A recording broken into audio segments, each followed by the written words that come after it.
on Channel 8 News, an update about the SGA results from the presidential election held last night. Plus, see how both RCPD and local Manhattan businesses are planning to handle Fake Patty's Day. And later, we'll hear from RCPD about public safety on Fake Patty's Day. Thanks, Meredith.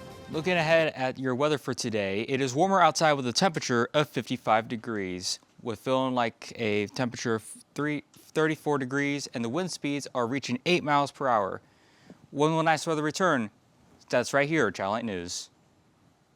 This is KKSU-LD, broadcasting in high definition from Kansas State University, covering Manhattan, Riley County, and the Flint Hills. You're watching Channel 8 News.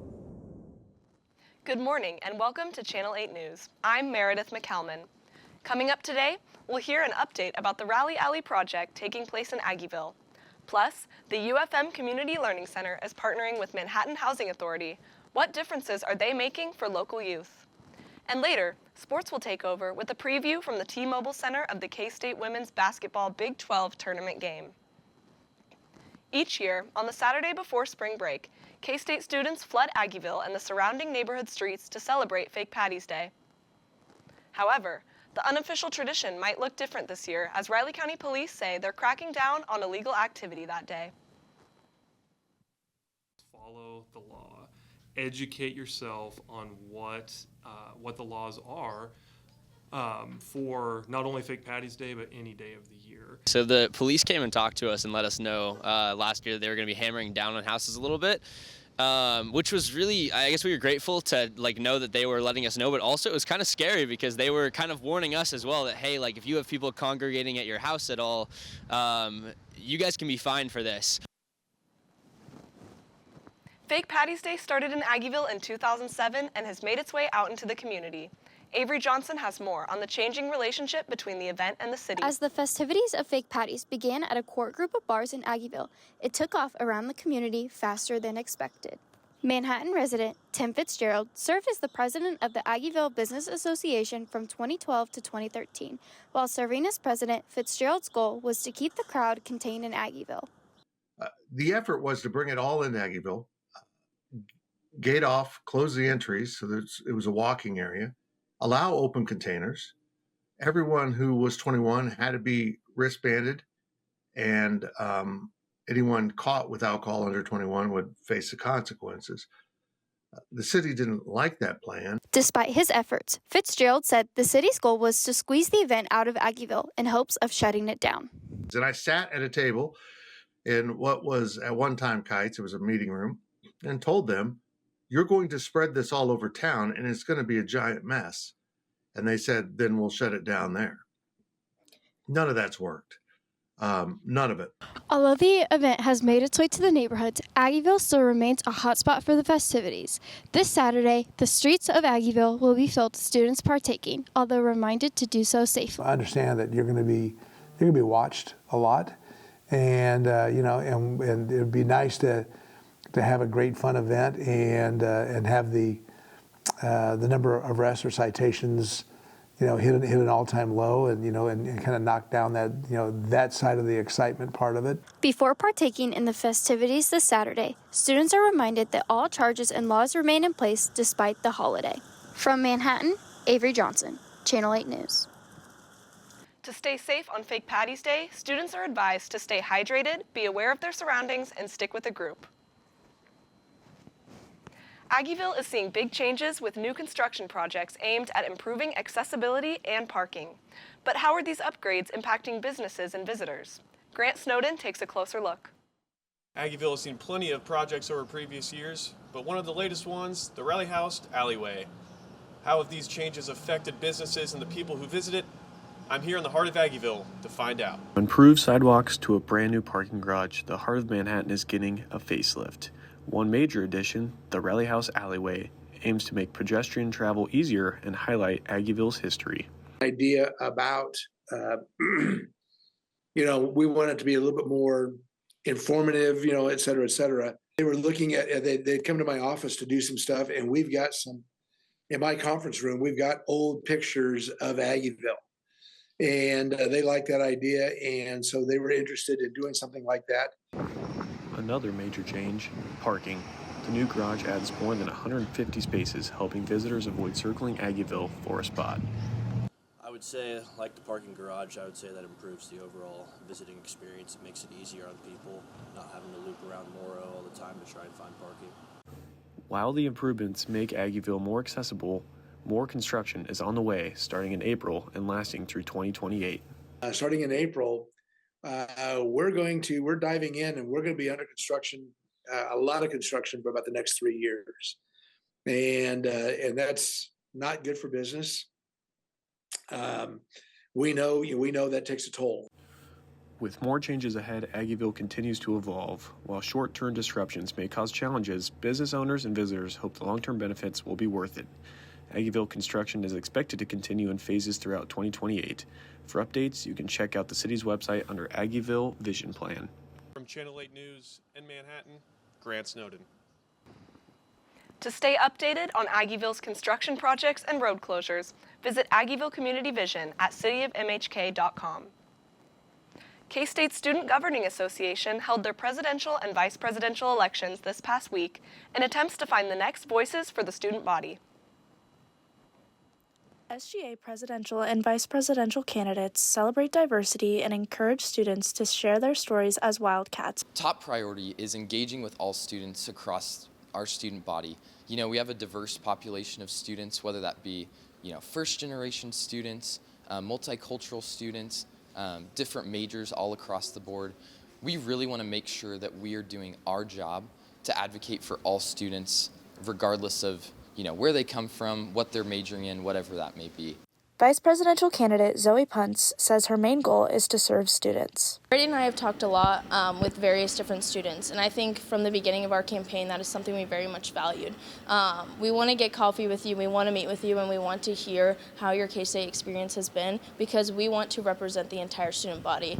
We wouldn't be running for these positions, we wouldn't be involved in student government if we weren't doing its sole purpose, which is serving students and advocating for them. So my message to the student body would be, we want to meet with you, we want to hear from you, your K-State story and your experience. Presidential candidate Brady Kappelman reflects on his years as a Wildcat and hopefully sets a curve for more students to come. I think the biggest thing for me, just being at K-State the last 3 years has been such a blessing to be a part of such a great university, whether that be the friends that I've got to be with, the opportunities to grow in leadership and as a person, and just so many ways. I'm just so thankful for what K-State has given me, and I see the student body president role as the most direct way to be able to give back to the students and to the university that's given me so much. SGA election results will be announced Thursday at 11:59. In Manhattan, Kansas, this is Libby Zook, Channel 8 News. The Student Government Association will announce officer election results tonight at 6 p.m. Listen live on Wildcat 91.9 for the results. Finding a path to success can be challenging, but for young people in Manhattan, one program is paving the way towards a brighter future. A local initiative is making a difference for at-risk youth in Manhattan. UFM Community Learning Center, in partnership with Manhattan Housing Authority, is offering workforce development programs like Youth Build. These programs provide hands-on trade skills and GED opportunities to young people, helping them build a solid future. UFM is a place where everyone can learn and everyone can teach. UFM is a place where everyone can learn and everyone can teach. One way that we do that is through workforce development. It's really important that young people find a path that allows them to engage in purposeful work. Remodeling the third floor for the Helping Hands scholarship house. Obviously, we're working with a federal grant, and so there's stipulations on the federal grant. Coming up, we'll see how locals not participating in Fake Patty's Day should handle the weekend. Plus, we'll hear from RCPD about their plans to prioritize public safety on Fake Patty's Day this Saturday.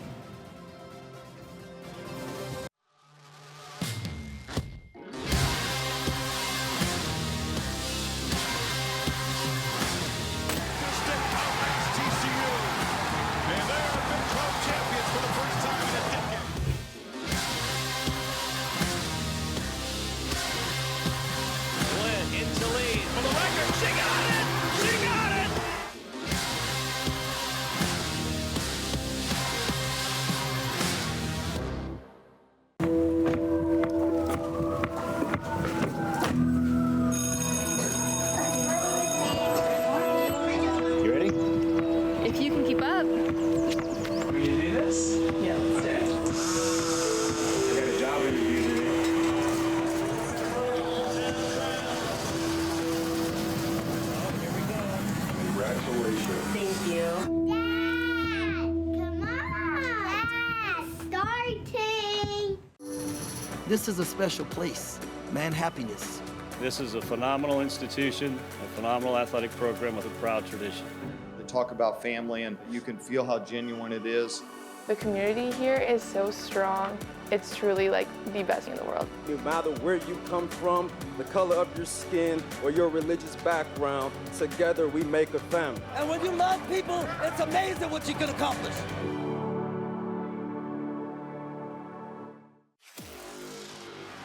To the 5, to the goal line, touchdown, touchdown, Kansas inside for the 10.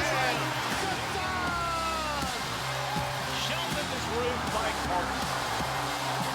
Gregory, step back three, takes the shot from distance and scores! Stank, it is gone, it's a Great weekend we had, homecoming, great crowd, the crowd was phenomenal. It's a great day to be a Wildcat. RCPD Major Scott Hayek is here to join us from the Riley County Police Department to talk about Fake Patty's Day and public safety. Thanks, Meredith, and thanks, Major Hayek, for joining us. You're welcome. How is RCPD handling fake patties differently this year than years in the past? So what we've seen over the past few years, especially since COVID, when Fake Patty's Day kind of went away for a year, was a ramping up of participants each year. We've seen that the past couple of years, and that's led us this year to essentially having an all-hands-on-deck approach with our officers being available for calls for service. We see a very large spike in calls for service on this weekend typically, and we're seeing it ramp back up again. That makes sense. And what's the biggest safety advice for college students celebrating this weekend? So if I could give them any advice, it would be to act responsibly. What we've seen through years of doing these events is that people tend to act as if there are no consequences on this day, but there are. And so what happens is people tend to drink much heavier, much earlier in the day than maybe they typically would, and that leads to bad decisions later on or being in unsafe situations. So have a plan, be with a group of friends, stay with that group of friends, and just make sure you are acting responsibly and staying safe that way. Yeah, that's great advice. And for residents and visitors not taking part, how should they prepare for things like traffic and large crowds? So they will see in the neighborhoods where we have large gatherings of Fake Patty's Day participants, there will be a large officer presence on foot in those neighborhoods. So residents can feel free to come out and talk to us, to wave us down if they have a problem with people in their yards. That is one of the big complaints we have each year, is people trespassing in yards that people aren't having a party at, and they don't want people damaging their fences and doing things like that. So they can feel free to wave us down. We'll be sure to help them out. And same thing with the people who are having parties. If they have more people in their yard than they can handle and they want the people to leave, flag us down and we will help them out with that as well. We're there to help keep everyone safe. Thank you so much, Major Hayek. That's all the time we have for today. Back to you, Meredith. Coming up, we'll have a look at the weather for this week and how the warmer weather has a positive effect on students mentally and academically. That's next. As college athletics continues to change, one thing has stayed the same: the loyalty and support of our K-State family. But now, there's a new way you can show your support. You can now help student athletes like me get compensated for our name, image, and likeness. Whether it is contributing to our official NIL collectives or requesting autographs and more through the Open Doors Marketplace, you are helping K-State student athletes succeed by connecting with you. So what are you waiting for? Come transform the K-State student athlete brand today. Together, we represent a diverse and eclectic population. Together, we believe that diversity, inclusion, and sportsmanship are expectations. Together, we promote a welcoming and positive environment for all student athletes, coaches, and visitors. Together, we treat all people with respect and dignity. No matter their color, creed, gender, ethnicity, or sexual identity. Together, we are an empowered family who empowers family. Family, diverse and together. Stronger together.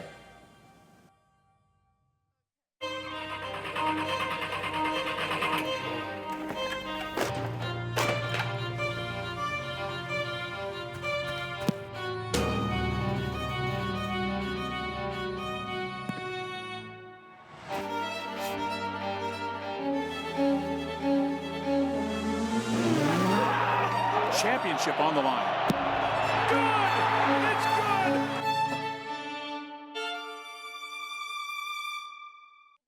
Clouds stick around, or are sunny skies and warmer temperatures on the horizon for the weekend? Soren Sablon joins us from our Weather Center with more. Soren? Thanks, Meredith. The snow and ice from last week has melted away, and as temperatures are on the rise, so is the mental health of K-State students. Lauren Betts has more. Research shows warmer weather boosts serotonin and vitamin D levels. It opens the door for greater physical activity, releasing endorphins and reducing stress. For students, these changes could mean improved mental health and well-being. The warmer weather is it makes me more motivated to actually want to go to class, because I'm sure everyone can relate. No one wanted to go to class. I'm sure we all skipped class last Tuesday. Getting to class, I've actually been happy to go to class and enjoy the warm weather. It's definitely made me more excited to get out and get up in the morning, because I know I'm not going to be walking to class with 4 layers and trying to cover my face because it's so cold. But yeah, it just makes me more excited to get up and spend time outside. I've definitely had a lot of tests and stuff this week, but I've noticed myself being a lot less stressed just because I can go outside and take a deep breath, and it's a lot better. With the temperatures warming up, students and staff at K-State share how their mental health is improving, and they share some of their tips and favorite activities to do in the warmer temperatures. We usually on our breaks get out and walk around, just get away from our desks, and we have not been able to do that for a long time. And then this week it's been great. It's nice just getting that break from work. I've been going to the Kanza. It's been really nice, just going on long walks and talking to friends and stuff while I'm out there. Well, yesterday me and my friends played sand volleyball on the courts, so that was really fun. It was just a good time to not think about school for a minute. In Manhattan, Lauren Betts, Channel 8 News. Here for this weather here, Manhattan, Kansas being 54 degrees, and of course it's getting a little bit warmer on the East Coast, and then the West over here getting a little chilly in the Pacific area, Northwest area, and of course with spring training going on in Phoenix, it's gonna be 58. Looking forward to the weather here. Obviously a lot of partly cloudy skies in the area, especially cloudy, but the sun will be coming out very, very soon. Just to take a look here, and not to mention.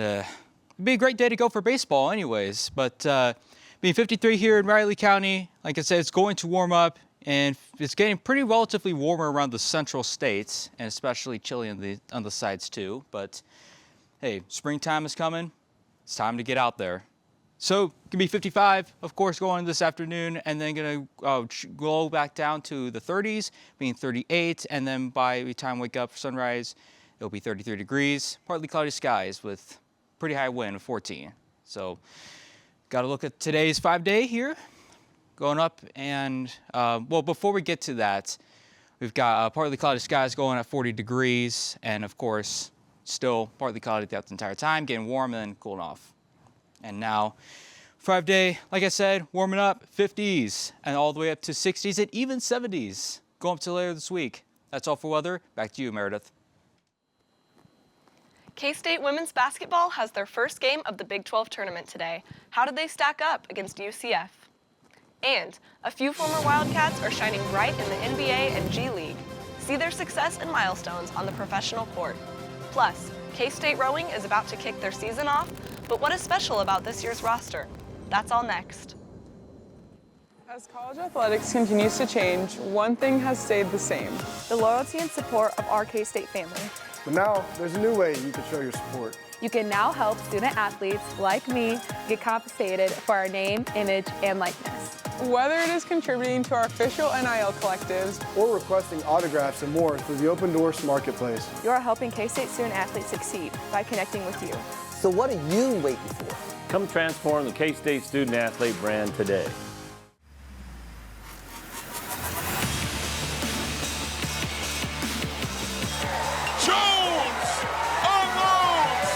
Bases clearing triple. 2-2 Colts, strike 3 in the outside corner. Another strikeout for Buss on a high fastball. K-State has done it again. Got him swinging. K-State wins the series. So within industrial engineering, you can actually start your master's degree a year early and start taking those classes your senior year. And then after you go through those upper level courses, you only really have a year left and you would come out with your bachelor's and master's degree, which is something I have been considering just because, it's one extra year and I do love K-State. So it's like, a win-win. But that's a perk with being an industrial engineer. You're able to get your master's degree in just one extra year.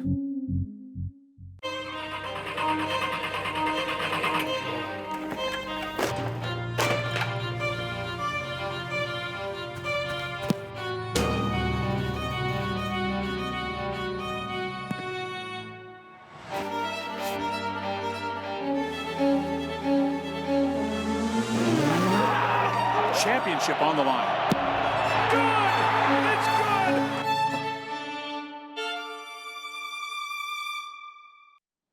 Let's dive into the latest in sports, starting with a preview of the upcoming K-State women's basketball game, key insights on K-State's rowing roster, and a look at some of the former K-State basketball players that are now thriving in the pros.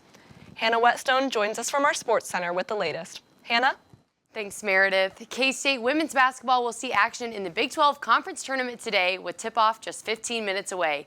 Adrian Holguin is set to cover the game with Wildcat 91.9 FM. He joins us from Kansas City with a preview into the Wildcats matchup. Thanks, Hannah. These next 4 days are going to be pivotal for the Cats in the Big 12 tournament. But two things are going to be more pivotal than anything else: consistency and unity. Ioka Lee still out of the lineup for today's game against UCF. How will that impact this veteran squad? Now, back to you. K-State women's rowing is about to start their season, but did you know that most of the team consists of rookies? Kyra Case has more.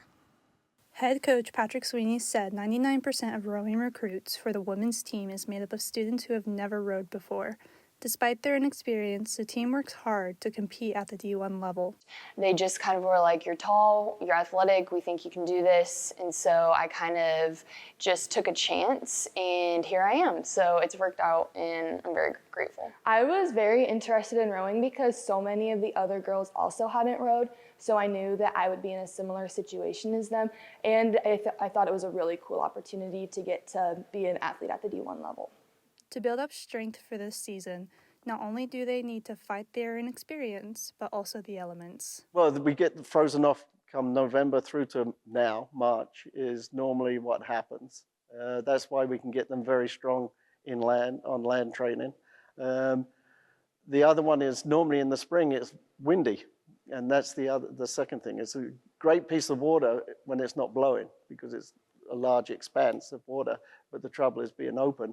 It blows. We're not necessarily trying to set the world on fire and be world champions. What we want to do is be very competitive with the best programs in the country. If we beat them, it's a plus. If we don't, it's like we want to be close. In Manhattan, Kyra Case, Channel 8 News. K-State rowing starts up their season with their first invitational this Saturday in Oklahoma City. Even with the NFL season in the books, former Wildcats are still shining in the pros.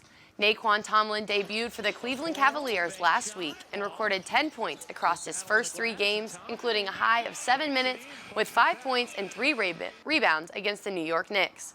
Former Cats Marquise Noel and Keontae Johnson also made noise. Noel posted a career-high 44 points in the G League.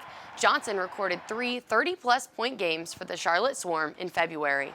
While Tomlin's time in Manhattan came to an abrupt end with dismissal from the team, his former head coach still loves to see his success. Man, I'm fired up for him. We have this thing in our transition defense, 3.2, how many seconds it should take you to get back, And there was a clip of him the other day in a game, and it was in our text thread. It said 2.2, how fast he went from offense down to the defense. I mean, he was flying down the court, and I've had several NBA guys reach out about him because if the Cavs didn't put him on a 10-day, there was going to be another team that was going to pursue him. So proud of him, happy for him. It's just incredible to see young men fulfill their dreams, pursue it that way.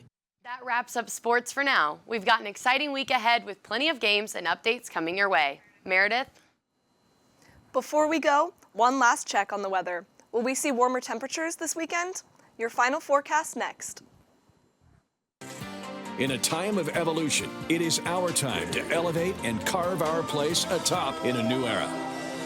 An era where championship expectations collide with championship support. We all must come together, fighting, ever fighting for the purple and the white. Times may change, but generation after generation, the support of K-Staters never wavers. K-State fans, are you ready to be a part of powering K-State athletic excellence in a new era? This is a special place, man, happiness. This is a phenomenal institution, a phenomenal athletic program with a proud tradition. They talk about family, and you can feel how genuine it is. The community here is so strong. It's truly like the best in the world. No matter where you come from, the color of your skin, or your religious background, together we make a family. And when you love people, it's amazing what you can accomplish.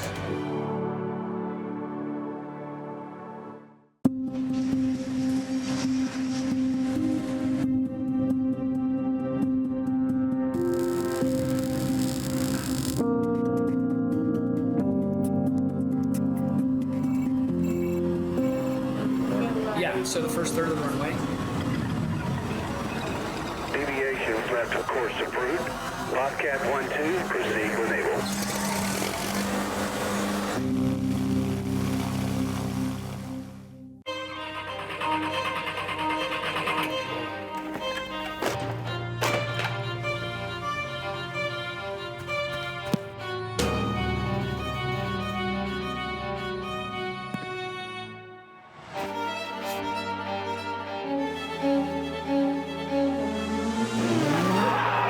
Championship on the line. Good! It's good!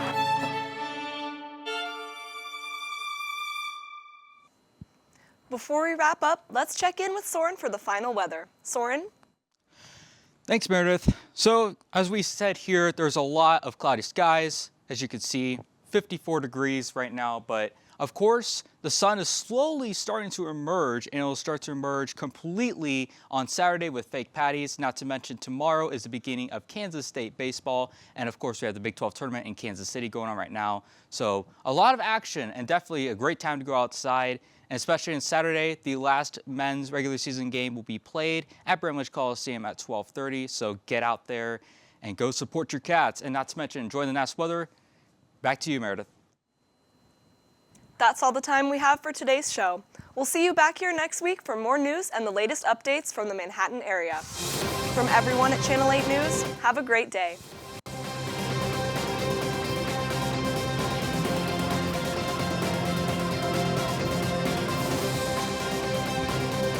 This is Channel 8 News.